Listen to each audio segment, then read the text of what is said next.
సరే, Andhra Pradesh deputy CM Pawan Kalyan గారు ఎప్పుడైతే కాకినాడ పోర్టులోకి వెళ్ళి సీజ్ ద షిప్ అన్నారో అప్పటి నుంచి ఆయన అభిమానులు అనుకోండి, ఆ అధికార పార్టీకి సంబంధించిన బొమ్మ బ్లాక్ బస్టర్ అని వాళ్ళు చెప్తా ఉన్నారు.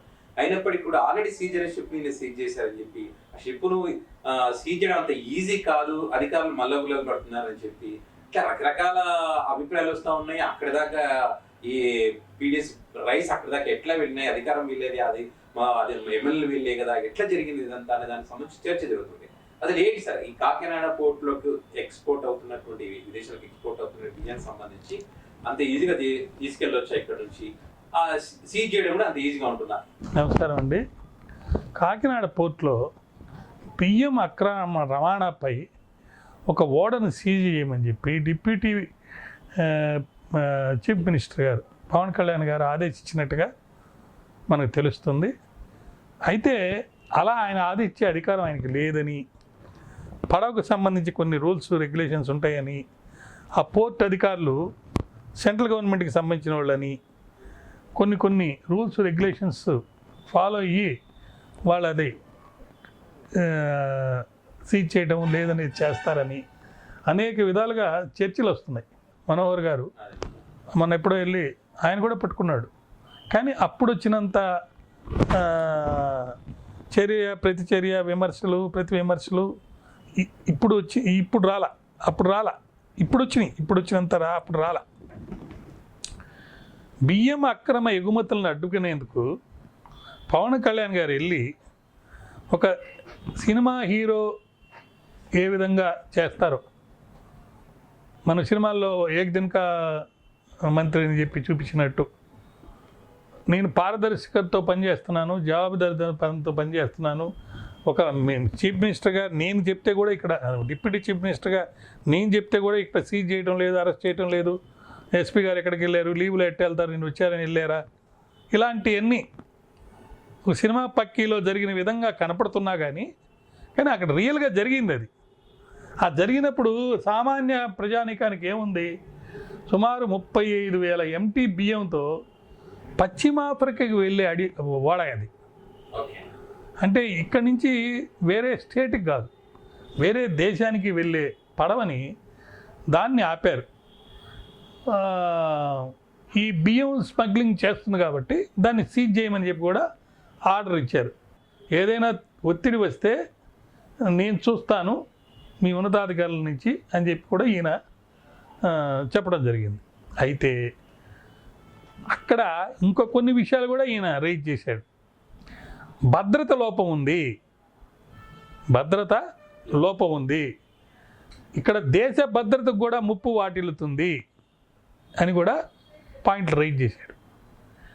దీన్ని బట్టి ప్రతిపక్షాలు, అధికారంలో ఉండి నువ్వు అలా అంటే, నువ్వు ప్రతిపక్షంలో ఉన్నావా అధికారంలో ఉన్నావా, నీకు పవర్ ఉంది కదా, నువ్వేం చేస్తావు చెయ్యి అని చెప్పటము, ఇది నేషనల్ లెవెల్లో ఇంటర్నేషనల్ లెవెల్లో ఈయన అన్న మాటలు రాష్ట్ర ప్రభుత్వానికి చెడ్డ పేరు వస్తుంది అని కొంతమంది అంటాం. మరొకటి ఏంటంటే ఈయన పార్టీని విలీనం చేసి బీజేపీలో నాయకుడు అయిపోవాలి అని ఈయన అన్నారని, మోడీ గారు ఇలా ఎందుకు చేస్తున్నామని చెప్పి అడిగారని అనడం జరిగింది అని అనేక టాపిక్లని వస్తున్నాయన్నమాట. డీప్ రూట్ నెట్వర్క్ ఏదైతే ఉందో ఈ పోర్టుల నుంచి అక్రమ రవాణా, దాన్ని నేను కట్ చేస్తానన్నాడే, అది కూడా రాజకీయంలో భాగమా లేకపోతే నిజంగా చేస్తారా?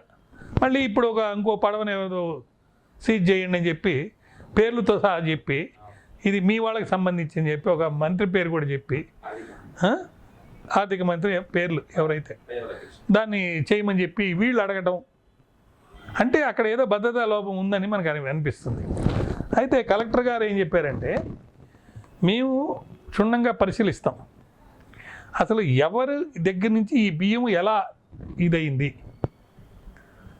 ఒక మంత్రి గారు ఏమన్నారంటే, ఇళ్ల దగ్గరికి వచ్చి ఏదైతే బియ్యం ఇవ్వమని చెప్పి వాహనాలు కొన్నారో ఆ వాహనాలన్నిటి యొక్క డేటా చూస్తే కలెక్ట్ చేసి అక్కడి నుంచి తరలిచ్చి ఒక ప్లానింగ్ ప్రకారం వాడారు ఈ వెహికల్స్, అల్టిమేట్గా ఇవన్నీ కలిపి అక్కడ తీసుకెళ్తారు, అక్కడి నుంచి ట్రాన్స్పోర్ట్ అయ్యి వెళ్ళిపోతాయి. సో ఒక డీప్ కాన్స్పిరసీ ఉంది అని చెప్పి ఒక చర్చ వచ్చింది. కాబట్టి దాని గురించి పర్యవేక్షణ చేసి దర్యాప్తు జరిగి సాక్ష్యాలు సేకరించి వాళ్ళకి శిక్ష పడాలి. ఇకపోతే సెంట్రల్ గవర్నమెంట్ కంట్రోల్లో ఉన్నటువంటి ఈ పోర్ట్ల విషయంలో రాష్ట్రానికి సంబంధించినటువంటి పోలీస్ అధికారులు కానీ మంత్రులు కానీ ఒక ప్రోటోకాల్ అనేది ఫాలో చేయాలి. ఫర్ ఎగ్జాంపుల్, ఒక వ్యక్తి ఒక స్కూటర్ వేసుకొని దొంగతనం చేసి వెళ్తున్నాడు, ఏమండి, వెళ్ళి రైల్వే దాంట్లోకి ఎంటర్ అయ్యాడు. ఓకే, అతను చేజ్ చేస్తూ వచ్చారు పోలీసు వాళ్ళు. రైల్వే పోలీస్ ఉంటుంది అక్కడ, మళ్ళీ సెంట్రల్ ప్రొటెక్షన్ ఫోర్స్ ఉంటుంది, వాళ్ళు చర్యలు తీసుకోవాలి. కానీ వీళ్ళు హాట్ పర్సూట్లో అలా వెనక్కి వచ్చి వాడు తీసుకెళ్ళి ఆల్రెడీ ముందుగానే బుక్ చేసుకొని గూడ్స్లో వేసేసి పోతుంటే ఆ పోలీస్ ఆగమని ఏం లేదు. వాళ్ళకి పవర్ ఉన్నా లేకపోయినా ముందు హాట్ పర్సూట్లో వాడిని పట్టుకోవడానికి వాళ్ళకి ఆ అధికారం ఉంది. పట్టుకొని వాళ్ళకి ఇన్ఫామ్ చేస్తారు కన్సర్న్ పోలీస్కి, బాబు ఇట్లా జరిగింది, ఇట్లా వచ్చాము, మేము పట్టుకున్నాం, అసలు మీకు వచ్చి మీకు ఇవ్వాలి కంప్లైంట్, కానీ ఇలా జరిగింది, మేము వెళ్ళి పట్టుకొని వచ్చాం, తీసుకురండి అని చెప్పి ఇస్తారు. ఇక్కడ 2 యాంగిల్స్ మనం చూడాలి.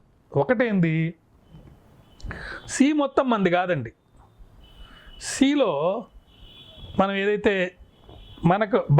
మన బార్డర్స్లో సీ ఉంటుందో, మనం వెళ్తాం కదా సముద్ర తీరానికి, మీరు వెళ్ళారు, మీకు అక్కడ మట్టి ఎక్కడ కనిపిస్తుంది, అక్కడి నుంచి ఇన్ని నాటికల్ మైల్స్ అని కొన్ని నాటికల్ మైల్స్ ఉంటాయి. ఆ నాటికల్ మైల్స్ అంతవరకు మన బార్డర్. అది ఎన్ని నాటికల్ మైల్స్ అనేది పక్కన పెడదాం. అది దాటిన తర్వాత కొంత భాగం జాయింట్గా ఉంటుంది. దాన్ని దాటిన తర్వాత ఫ్రీ అన్నమాట. సీలో కూడా 3 భాగాలు వస్తాయి. మన తీర ప్రాంతం నుంచి కొంతవరకు మనది, అది దాంట్లో ఫ్రీ ఫిషింగ్ కానీ లేకపోతే ఇంకొక రైట్ కానీ, మనం నావిగేషన్ కానీ, ఒక బోట్ వేసుకొని వెళ్ళటానికి కానీ, ఇవన్నీ ఉంటాయి. దాన్ని దాటిన తర్వాత జాయింట్ కొంత, దాన్ని దాటిన తర్వాత ఫుల్ అందరికీ కామన్గా ఉండేది. సో ఎక్కడ ఈ పడవ ఉంది అనేది చాలా ఇంపార్టెంట్. ఈ పడవ కనుక విత్ ఇన్ అవర్ ఏరియా, అంటే ఆ సముద్రంలో ఏరియాలో కనుక ఉంటే, అంటే మనకు ఫుల్లీ కంట్రోల్డ్ ఏరియాలో ఉంటే, అక్కడ బోత్ పోర్ట్ వాళ్ళకి నెక్స్ట్ మన పోలీస్కి కామన్గా జ్యూరిడిక్షన్ ఉంది. ఎందుకంటే పోర్టుకి ఆనుకొని కొంత భాగాన్ని వాళ్ళకి ఇస్తారు. కానీ పడవ ఎక్కడ ఉంది, ఆ ఏరియాలో ఉందా, లేకపోతే ఆ పోర్టు ఇచ్చినటువంటి ఏరియా దాటి బయట ఉందా, ఇది ఒక పాయింట్. అక్కడికి ట్రాన్స్పోర్ట్ ఎలా చేస్తున్నారు, బయట నుంచి తీసుకొచ్చి లోపలికి ఇస్తున్నారా, లేకపోతే పోర్ట్ పర్మిషన్ తీసుకొని పోర్ట్ నుంచి వెళ్తుందా. పడవ పోతుందండి, మామూలు దొంగ పడవల్లో వెళ్ళి ఆ పడవలో ఎక్కించారనుకోండి, అప్పుడు ఈ పడవల మీద, దొంగ పడవలు ఏదైతే అంటే సామాన్ తీసుకెళ్తున్నారో ఈ పడవల మీద మనకు జ్యూరిడిక్షన్ ఉంటుంది ఈ పోలీస్కి. సో ఒక కేసు దర్యాప్తు జరిగేటప్పుడు ఖచ్చితంగా ఇప్పుడు రవాణా అనేది చాలా ఇంపార్టెంట్. ఎక్కడి నుంచి తీసుకొచ్చి దీంట్లో అన్లోడ్ చేశారు, పోర్టు ఏరియాలోకి ఎంటర్ కాకముందు దాకా మన పోలీస్కి ఫుల్ పవర్ ఉంది. సో ఎంటర్ అయిన తర్వాత పోర్ట్ ఏరియాలోకి అది పోర్టు పర్మిషన్ తీసుకొని లోపలికి ఎంటర్ అయిందా లేదా. తర్వాత ఒక అధికారి, ఈరోజు ఒక అధికారి, ముఖ్యమంత్రి ఒక మంత్రి చాలా చక్కటి మాట అన్నాడు. అసలు ఇట్లాంటి టైప్ ఆఫ్ బియ్యాన్ని లోడ్ చేసి వెళ్ళే ప్రతి దాన్ని కూడా ప్రాపర్ పర్మిషన్ తీసుకొని మాత్రమే వెళ్ళేటట్టుగా ఒక రూల్స్ అండ్ రెగ్యులేషన్స్ అనేది రావాలన్నారు. అది చాలా ఇంపార్టెంట్. దాంతోపాటు ఇప్పుడు అయితే బియ్యం ఇది పర్లేదు, కొంచెం వేరే దేశానికి పోయి వాళ్ళు తిన్నా లేకపోతే మనం తిన్నా కానీ డబ్బులు కట్టే తీసుకొని ఉంటారు. అసలు యాక్చువల్గా జరిగేది ఏంటంటే,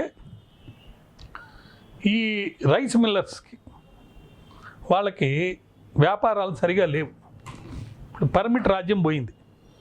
పంజాబ్లో పండించినటువంటి రైతుని ఒకసారి నువ్వు అక్కడ కనుక ప్రాపర్ పర్మిషన్స్ తీసుకుంటే ఎన్ని రాష్ట్రాలు దాటైనా సరే ఎక్కడికైనా నువ్వు రైస్ పంపించవచ్చు. అందువల్ల పర్మిట్ రాజ్యం లేదు కాబట్టి వాళ్ళ ఆదాయాలు తగ్గిపోయినాయి.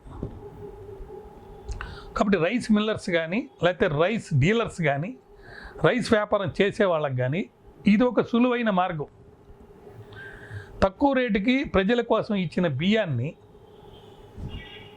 వాళ్ళ వెహికల్స్లో ట్రాన్స్పోర్ట్ చేసుకొని ఎక్కువ రేటుకి వేరే దగ్గర అమ్ముకుంటారు. తొందరగా ఆదాయం ఎక్కువగా వస్తుంది.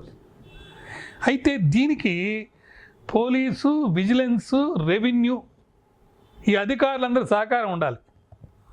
ఎందుకంటే రేషన్ బియ్యాన్ని పట్టుకోవాలంటే విజిలెన్స్ ఒకటి ఉంది, సెల్, వాళ్ళు పోయి పట్టుకుంటారు. వాళ్ళు పట్టుకున్న తర్వాత మళ్ళీ పోలీసు వాళ్ళకి అప్పగిస్తారు. వీటికి సంబంధించి రెవెన్యూ వాళ్ళు ఆపరేట్ చేస్తుంటారు. వీళ్ళ ముగ్గురికి లంచాలు ఇస్తే తప్ప వితిన్ స్టేట్లో ట్రాన్స్పోర్ట్కి వీలు లేదు. ఇక్కడ పోర్ట్ ఇన్వాల్వ్ అయింది కాబట్టి పోర్ట్లో 10,000 మంది పనిచేస్తున్నారట. ఇట్లాంటివన్నీ పట్టుకుంటూ మొదలు పెడితే ఈ 10,000 మంది జీవన విధానాల్లో మార్పు వస్తే లంచాలు తక్కువైపోతాయి కాబట్టి ఇబ్బంది అవుతుంది అనేది ఒక వాదన. అయితే మొత్తం మీద ఒక ఇల్లీగల్ వ్యవస్థ గురించి చర్చ అయితే వచ్చింది ఇప్పుడు. కాబట్టి పటిష్టమైనటువంటి ఒక భద్రత కలిగినటువంటి చట్టాలని, రూల్స్ని తప్పకుండా ప్రిపేర్ చేస్తారని నేను ఆశిస్తున్నాను. కేవలం బియ్యం రవాణా, ఓడరేవుల్లో భద్రతలు ఈ మాత్రమే కాకుండా ఈ నార్కోటిక్ డ్రగ్స్ లేదా గంజాయి లేదా అమ్మాయిల్ని ఎత్తుకొని వెళ్ళిపోవడం, మిస్సింగ్ గర్ల్స్ కూడా చాలామంది ఉన్నారు, ఎక్కువ మంది ఉన్నారు, ముఖ్యంగా ఆంధ్ర రాష్ట్రంలో. ఇవన్నీ సంబంధించి ఈ భద్రతా లోపాలకు సంబంధించి కేంద్ర హోంమంత్రి అమిత్ షాకు నేను తెలియజేస్తానని ఆయన చెప్పాడు. ఎవరు? పవన్ కళ్యాణ్ గారు. దానివల్ల జాతీయ భద్రతకి పెనుముప్పుగా ఇది మారింది కాబట్టి ఖచ్చితంగా ఒక మంచి దర్యాప్తు జరగద్దని ఆశిస్తాం.